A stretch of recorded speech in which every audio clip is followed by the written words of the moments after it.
Déclaration de l'ambassadeur turc, enquête du SAMIFIN.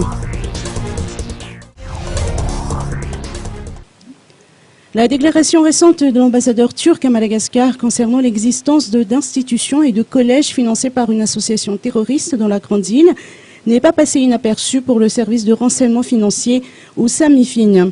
Il vient de lancer une enquête concernant cette affaire, a indiqué le directeur général de ce service aujourd'hui lors d'une conférence de presse aux 67 hectares.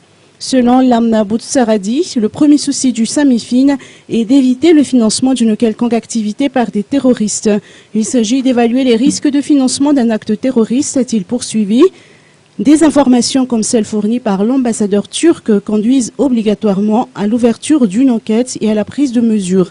Pour l'instant, Madagascar ne possède aucune loi ni stratégie pour lutter contre le financement par des terroristes.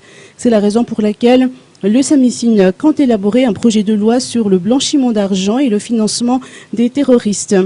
Réforme sur la loi sur la lutte contre le blanchiment de capitaux et le financement du terrorisme rentre dans le cadre d'une stratégie globale rénovée que nous sommes en train de finaliser. Quel changement vous dites déjà d'intégrer le résultat des différentes évaluations qu'a connu notre système, notamment la loi sur le blanchiment de capitaux.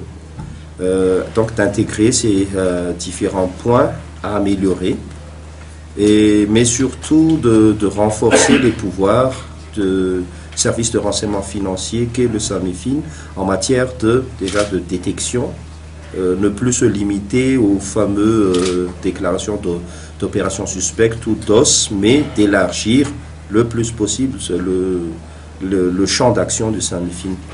Ensuite, renforcer les pouvoirs en matière de prévention, donc de renforcer les pouvoirs de recommandation à l'endroit de l'État pour que l'État puisse prendre les mesures nécessaires en fonction des risques représentés par le blanchiment de capitaux ou le financement du terrorisme. Le SAMIFIN prévoit de soumettre le projet de loi en question lors de la prochaine session parlementaire.